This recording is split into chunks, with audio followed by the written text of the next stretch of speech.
الحمدللہ وحدہ والصلاة والسلام علی من لا نبی بعد اما بعد اعوذ باللہ من الشیطان الرجیم بسم اللہ الرحمن الرحیم وَلَكُمْ فِي الْقِصَاصِ حَيَاةٌ يَا أُولِي الْأَلْبَابِ لَعَلَّكُمْ تَتَّقُونَ كُتِبَ عَلَيْكُمْ إِذَا حَضَرَ أَحَدَكُمُ الْمَوْتُ إِن تَرَكَ خَيْرًا الْوَصِيَّةُ لِلْوَالِدَيْنِ وَالْأَقْرَبِينَ بِالْمَعْرُوفِ حَقًّا عَلَى الْمُتَّقِينَ فَمَن بَدَّلَهُ بَعْدَمَا سَمِعَهُ فَإِنَّمَا إِثْمُهُ عَلَى الَّذِينَ يُبَدِّلُونَهُ إِنَّ اللَّهَ سَمِيعٌ عَلِيمٌ فَمَن خَافَ مِن مُوصٍ جَنَفًا أَوْ إِثْمًا فَأَصْلَحَ بَيْنَهُمْ فَلَا إِثْمَ عَلَيْهِ إِنَّ اللَّهَ غَفُورٌ رَحِيمٌ صدق اللہ العظیم۔ اللہم صلی علی محمد وعلی آل محمد کما صلیت علی ابراہیم وعلی آل ابراہیم انک حمید مجید۔ اللہم بارک علی محمد وعلی آل محمد کما بارکت علی ابراہیم وعلی آل ابراہیم انک حمید مجید۔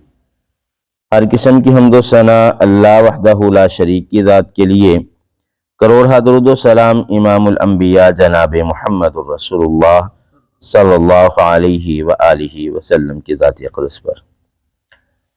مختصر حمد و ثنا کے بعد کتب علیکم لکھ دیا گیا تم پر، اذا حضر احدکم الموت جب پہنچ جائے کوئی موت کے وقت کو، ان ترک خیرا الوصیۃ یہ کہ چھوڑے بہتر طریقے سے وصیت، للوالدین اپنے والدین کے لیے، والاقربین بالمعروف اور اپنے قریبی رشتہ داروں کے لیے اچھے طریقے کے ساتھ، حقا علی المتقین یہ متقین پر حق ہے۔ فمن بدلہ بعد ما سمعہ پس جو تبدیل کر دے اس کو سننے کے بعد، فإنما اسمہ تو پس اس پر گناہ ہے، علی الذین ان لوگوں پر، یبدلونہ جس نے اس کو تبدیل کیا۔ ان اللہ سمیع علیم بے شک اللہ سننے والا اور جاننے والا ہے۔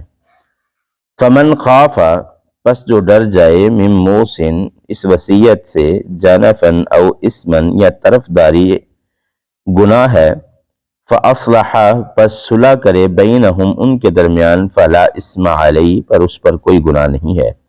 ان اللہ غفور رحیم بے شک اللہ رب العالمین معاف کرنے والے رحم کرنے والے ہیں۔ اللہ رب العالمین فرماتے ہیں، کتب علیکم اذا حضر احدکم الموت تم پر یہ چیز فرض کر دی گئی ہے کہ جب تم میں سے کسی کی موت کا وقت آئے تو وہ وصیت کرے، جو کچھ چھوڑ جائے، ترکہ جو ہے اس کا چھوڑ جائے، اسے خیر اور بہتر طریقے کے ساتھ اپنے والدین کے لیے، اپنے قریبی رشتہ داروں کے لیے اچھے طریقے کے ساتھ وصیت کر کے جائے۔ اور یہ مومن اللہ سے ڈرنے والے اور متقین کا یہ حق ہے، یعنی ان پر فرض ہے۔ ترکہ اس چیز کو کہا جاتا ہے جب انسان موت آ جائے اور اس کی جو جائیداد باقی بچ جائے اس کو ترکہ کہتے ہیں۔ تارا کا عربی زبان میں کسی چیز کو چھوڑ کر جانا، ترک کرنا چاہیے۔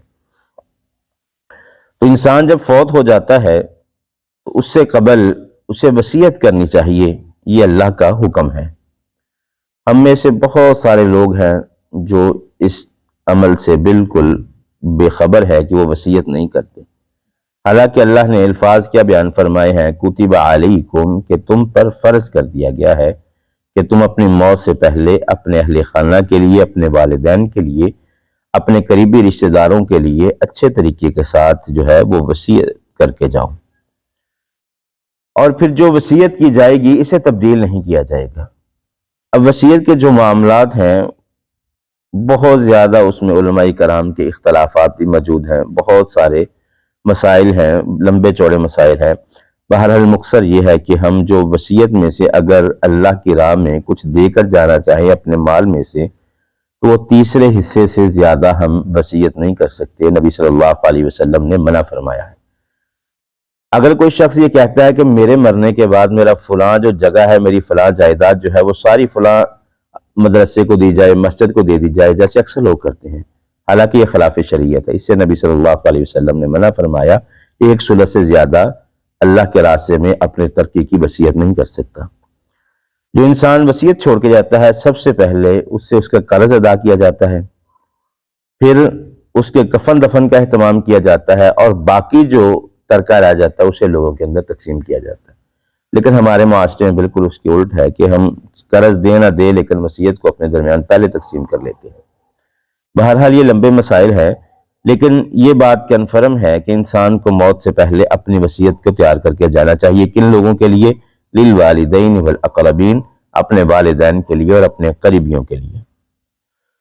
اور اس میں بھی جو ہے بالمعروف اللہ نے فرمایا ہے کہ تم جو ہے وہ حق کے ساتھ، اچھے طریقے کے ساتھ، عدل و انصاف کے ساتھ جو ہے وہ وصیت کر کے جاؤ، کسی کے ساتھ کوئی ظلم و زیادتی نہ کرو، کیونکہ انسان اپنی زندگی میں جو وصیت میں ظلم و زیادتی کر جائے گا وہ اس کی قبر پر بوجھ رہے گا جب تک کہ وہ حق کے ساتھ اس وصیت کو نہ کرے۔